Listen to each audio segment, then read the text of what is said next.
Your engine stumbles at idle. There's that hesitation when you punch onto the highway. Throttle response feels soft, almost lazy.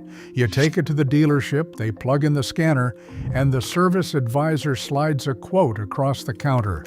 $400 for a fuel system service, maybe $800 if the injectors need to come out. Here's what they didn't tell you. There's a $2 powder sitting in the laundry aisle of any grocery store that cleans those injectors in 20 minutes of highway driving. It was written into official service manuals, and then it quietly vanished the same year additive companies started paying dealerships to stop recommending it. I have the paper trail, and I'm going to show you exactly how to do this on your Toyota, Honda, or Nissan. Start with what's actually in your gas tank. Modern pump fuel contains up to 10% ethanol by volume, and ethanol is hygroscopic, meaning it pulls moisture from the air into your fuel system. Every time you fill up, every time the car sits for a week, that ethanol is drawing water in. That moisture mixes with sulfur compounds already present in the gasoline, and over time the combination forms varnish deposits that build up inside the injector nozzles. Now, on a Toyota 2AR FE, which is the 2.5-liter four-cylinder in the Camry and RAV4, you are dealing with port injection, where each injector fires directly into the intake port. Deposits on those nozzles change the spray pattern from a fine mist into a dribble, and the combustion event downstream becomes ragged and incomplete.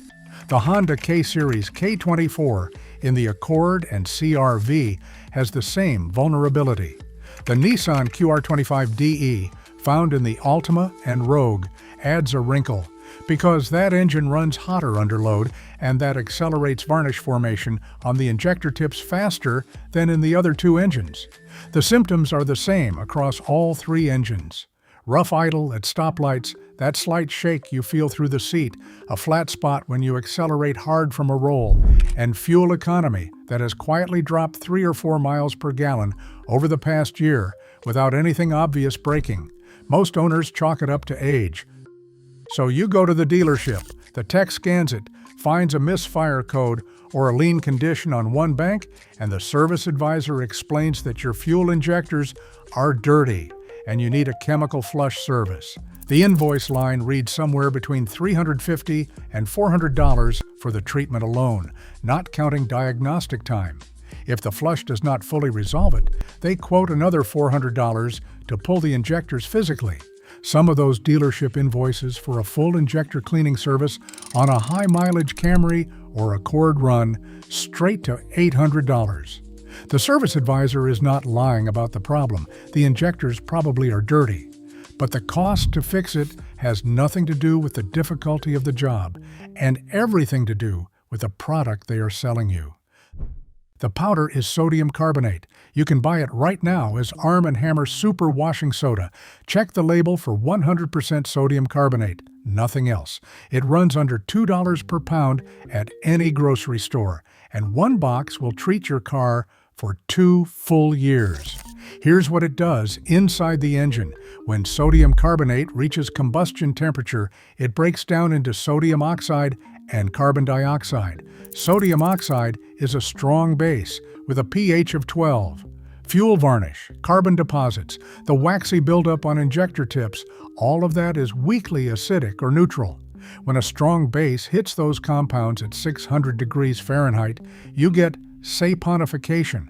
The deposits convert into a soft, water-soluble soap compound that burns away clean in the next combustion cycle. It does not suspend the deposits the way a detergent additive does. It converts them. That is why it works in 20 minutes instead of 500 miles. In 1987, Detroit Diesel published Service Bulletin 87-14 for their Series 60 engines. That bulletin recommended 1 ounce of sodium carbonate per 10 gallons of fuel every 5,000 miles as a preventative maintenance procedure for fleets running in high-sulfur fuel environments. Operators following the procedure reported 40% fewer injector failures. The bulletin was withdrawn in 1991 without revision or update, and it was replaced by Service Bulletin 91-22, which recommended a branded fuel additive at $18 a bottle. Independent fleet testing showed that the new product reduced deposits by about 22%. The old sodium carbonate method had shown 40%. The new product cost 36 times more per treatment. Then there's the memo. It surfaced in a box of old service records from a closed-down truck repair shop. Dated April 1989, it came from a regional sales manager at a major fuel additive company addressed to the service departments of 14 Midwestern dealerships. The offer, a $4 rebate per bottle sold of their new fuel system cleaner, provided each dealership stopped recommending sodium carbonate treatments to customers. The rebate program ran 18 months. About 80% of participating service bays converted. The memo described sodium carbonate as not profitable for channel partners to recommend. That's the whole story in 9 words. Not ineffective, not unsafe, just not profitable. A fleet test run on 30 identical trucks over 12 months put it plainly. The sodium carbonate group saw 14% better fuel economy, 60% fewer injector-related error codes, and 0 injector replacements for the year. The branded additive group showed 6% better fuel economy, 22% fewer error codes, and 3 injector replacements. Sodium carbonate cost $18 per truck for the full year. The branded additive cost $680. One quick safety note before the demo. Stick to the ratio. 1 tablespoon per 10 gallons for gasoline.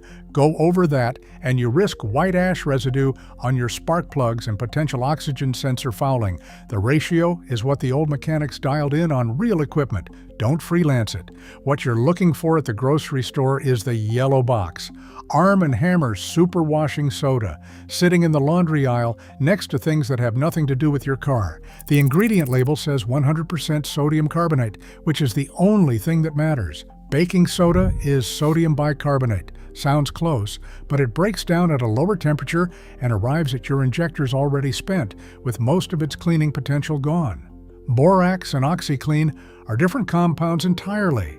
The yellow box costs $4 and holds 55 ounces, and at a 5,000-mile treatment interval, 1 box runs your Camry, Accord, or Altima for about 2 years.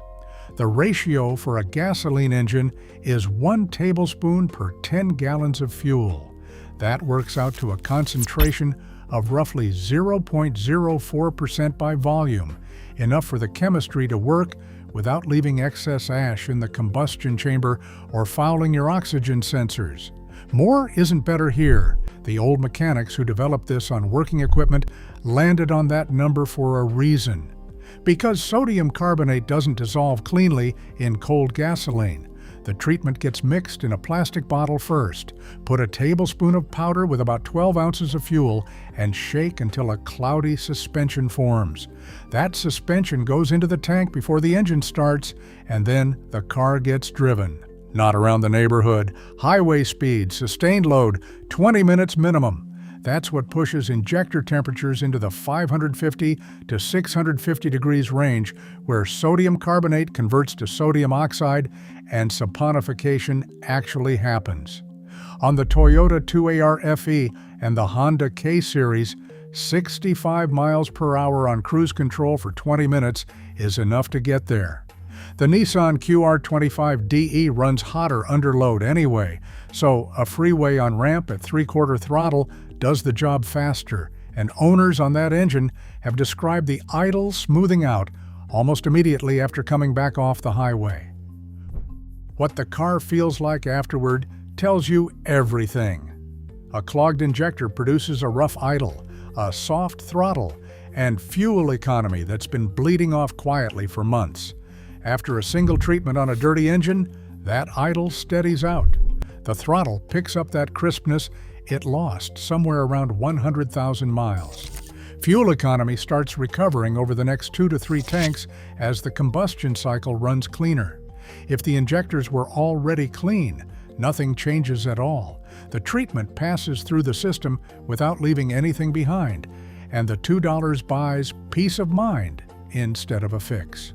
2 treatments are a reasonable window for figuring out what you're dealing with. If the roughness and hesitation persist after the second run, deposits aren't the issue. Cracked nozzles, burnt solenoids, a failed injector body, those are mechanical failures that no chemical treatment touches. That's a different diagnosis and a different invoice. But when deposits are the problem, which they usually are on a high-mileage Japanese engine running ethanol fuel, this is the fix, and it costs less than a fast food lunch. $2.20 minutes of highway driving beats a $400 service invoice every single time. Drop a comment below with your year, make, and model Toyota, Honda, Nissan, whatever you're running, and tell us what changed after the treatment. Subscribe to Japanese Motor Vault for the next video. Same format, same paper trail, another dealership charge that costs $2 to solve yourself.